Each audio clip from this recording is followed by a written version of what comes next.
Hi everyone, आज हम बनाएंगे बिल्कुल सॉफ्ट चॉकलेटी बाजार जैसे मिनी मफिन्स। तो बनाने के लिए सबसे पहले ओरियो बिस्किट लेंगे, इसका बारीक पाउडर तैयार कर लेंगे।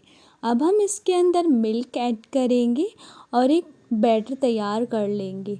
अब हम इस फ्लफ़ी टेक्सचर के लिए हम इसके अंदर बेकिंग पाउडर ऐड करेंगे।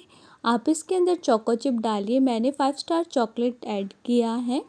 अब हम पनियारम पैन में घी लगा लेंगे और इस बैटर को ऐड कर देंगे और दोनों तरफ से अच्छे से पकाएंगे। हमारे मिनी मफिन्स बनकर तैयार हैं।